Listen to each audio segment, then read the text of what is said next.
उत्तर प्रदेश में टीजीटी और पीजीटी के आवेदन की अंतिम तिथि समाप्त हो चुकी है। इस वीडियो में हम लोग बात करेंगे कि कुल कितने आवेदन आए हैं इस भर्ती के लिए, और इसके आधार पर हम लोग अनुमान लगाने की कोशिश करेंगे कि अगर इस समय प्राथमिक स्तर की शिक्षक भर्ती प्रदेश सरकार के द्वारा जारी की जाती है तो एक सीट पर कितने अभ्यर्थी फाइट करने वाले हैं, कंपटीशन का लेवल कितना बढ़ गया, इसके बारे में चर्चा होगी। साथ ही बात करेंगे कि ऐसे अभ्यर्थी जो प्रमोट भी हो जाते हैं तो उनको भी परीक्षा अनिवार्य रूप से देना होगा, इसके संदर्भ में क्या कुछ चल रहा है। और साथ ही शिक्षक भर्ती के चयन प्रक्रिया में कुछ अहम बदलाव किया गया है। माननीय राज्यपाल आनंदीबेन पटेल जी के द्वारा शिक्षक भर्ती की चयन प्रक्रिया में कुछ अहम बदलाव को मंजूरी दे दी गई है, तो आपको भी जानना अनिवार्य है कि किस प्रकार की शिक्षक भर्ती में ये बदलाव किए गए हैं। अन्य शिक्षा से जुड़े कुछ महत्वपूर्ण खबरों पर भी इस वीडियो में चर्चा होगी, तो बने रहिएगा अंत तक इस वीडियो के साथ बिना किसी पार्ट को स्किप किए हुए। नमस्कार दोस्तों, मेरा नाम है नीरज और आप देख रहे हैं करियर बिट यूट्यूब चैनल। अगर आप इस चैनल पहली बार विजिट कर रहे हैं तो इसको सब्सक्राइब करते हुए बेल आइकन को प्रेस करना ना भूलें। स्क्रीन पर आप एक आर्टिकल देख पा रहे होंगे, टीजीटी और प्रवक्ता यानी पीजीटी पोस्ट के लिए कुल 14 लाख आवेदन आए हुए हैं। यहाँ पर मैं बता दूं कि टीजीटी के लिए बीएड अभ्यर्थी ही सिर्फ पात्र थे, और पीजीटी अभ्यर्थी के लिए ऐसे अभ्यर्थी जो कि अपना ग्रेजुएशन के बाद से पीजी कंप्लीट किए हुए थे उस संबंधित सब्जेक्ट में, तो वो पीजीटी के लिए अप्लाई कर सकते थे। यहाँ पर 14 लाख से ज़्यादा आवेदन आए हुए हैं। और अगर टीजीटी की बात की जाए जिसमें बीएड एलिजिबल था, तो उनके कुल सीटों की संख्या लगभग 12,603 थी और पीजीटी की 2,595 पद थे।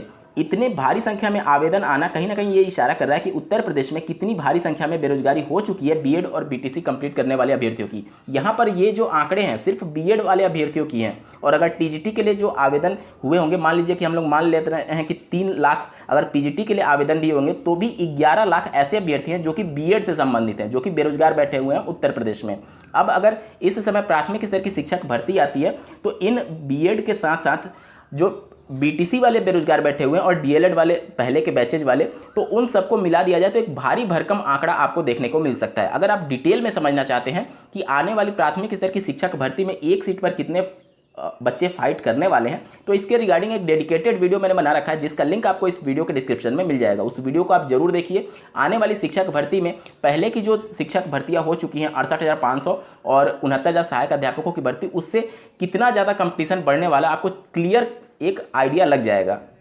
अब बात करेंगे किन अभ्यर्थियों को प्रमोट होने के बाद भी परीक्षा देना पड़ सकता है। जैसा कि आप लोग को ज्ञात होगा, कमेटी ने अपनी रिपोर्ट शासन को सौंप दी है। उसमें ऐसे अभ्यर्थियों के लिए परीक्षा का प्रावधान किया गया है जहां पर वार्षिक परीक्षा प्रणाली होती है।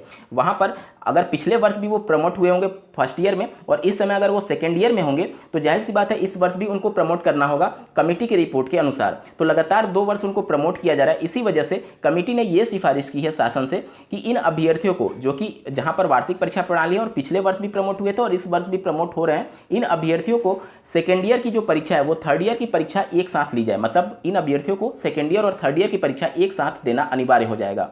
ऐसे ही कुछ मामले अगर डीएलएड में भी आते हैं तो हो सकता है डीएलएड में प्रमोट तो वैसे भी हो जाते हैं। अगर आपका प्रशिक्षण समाप्त हो चुका है तो अगले सेमेस्टर का प्रशिक्षण तो शुरू हो जाता है। अगर उत्तर प्रदेश की बात की जाए तो 19 बैच अभी चतुर्थ सेमेस्टर का प्रशिक्षण ले रहा है, तो ऐसे ही अगर कुछ हालात बने तो हो सकता है पीएनपी तृतीय सेमेस्टर और चतुर्थ सेमेस्टर की परीक्षा एक साथ भी कंडक्ट करा सकती है।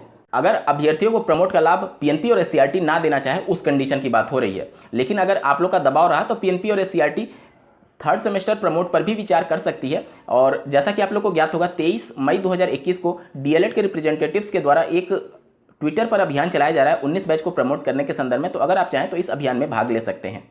अब बात करेंगे किस प्रकार के शिक्षकों के चयन प्रक्रिया में बदलाव किया गया। तो यहाँ पर स्क्रीन पर आप एक आर्टिकल देख पा रहे होंगे, माननीय राज्यपाल आनंदीबेन ने जारी किया है आदेश, और सभी विश्वविद्यालयों में शैक्षिक पदों पर एक समान चयन प्रक्रिया होने जा रही है। विश्वविद्यालय स्तर की जो भी शिक्षक भर्ती होगी उसमें अब लिखित परीक्षा के माध्यम से ही शिक्षक भर्ती का चयन प्रक्रिया प्रारंभ किया जाएगा। यहाँ पर देख लीजिए, असिस्टेंट प्रोफेसर की अब इस तरीके से अंक मिलने वाले हैं। जो लिखित परीक्षा होगी उसको 20 अंक का लिखित परीक्षा होगा, मतलब उनको 20 अंक पर रेटिंग किया जाएगा, ठीक है। उसके बाद से शिक्षण कौशल की जानकारी के लिए प्रस्तुतिकरण और कंप्यूटर ज्ञान के लिए 20 अंक दिया जाएगा।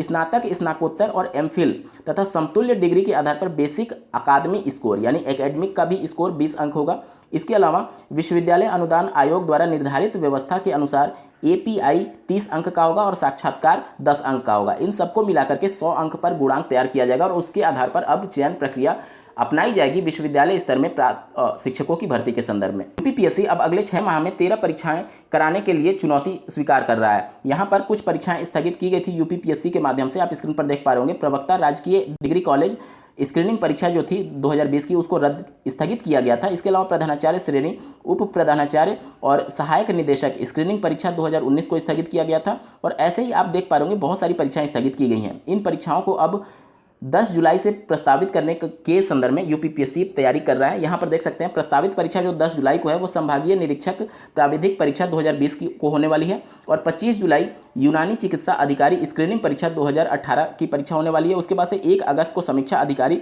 सहायक समीक्षा अधिकारी और सामान्य और विशेष चयन होने वाला है। इसके अलावा अन्य परीक्षाएं भी अक्टूबर और उसके बाद से नवंबर दिसंबर में प्रस्तावित होने वाली हैं। साथ ही बात करेंगे प्राथमिक स्तर के शिक्षक संघ के द्वारा जो 1621 मौतों के संदर्भ में शासन को एक रिपोर्ट भेजी थी, जिसके अनुसार चुनाव ड्यूटी के दौरान इतने सहायक अध्यापकों की मौत हुई थी, लेकिन प्रदेश सरकार ने सिर्फ 3 मौतों को ही स्वीकार किया था। इसके बाद से आर्थिक सहायता ना देने पर शिक्षक संघ ने नाराजगी दर्ज कराई है, क्योंकि जितने भी टीचर्स की मृत्यु हुई है, भले ही वो ड्यूटी पर नहीं हुए हैं, लेकिन कोरोना से संक्रमण की वजह से या फिर अन्य कारणों की वजह से अगर उनकी मौत हुई है तो निश्चित तौर पर सरकार को भी आगे आना चाहिए और आर्थिक रूप से सहायता इन लोगों को देनी चाहिए जो कि उनके परिजन हैं। क्योंकि यहाँ पर अन्य जो विपक्षी दल हैं उनके द्वारा भी पैकेज की घोषणा की जा रही है और मानवीयता के आधार पर भी इन लोगों को निश्चित तौर पर आर्थिक रूप से सहायता देनी चाहिए, क्योंकि इनकी सर्विस के दौरान ही अगर उनकी मौत हो रही है या फिर अगर उस समय कोरोना पॉजिटिव होकर के आके घर पर भी उनकी मौत हो रही है तो निश्चित तौर पर सरकार की ये जिम्मेदारी बनती है कि आर्थिक रूप से इन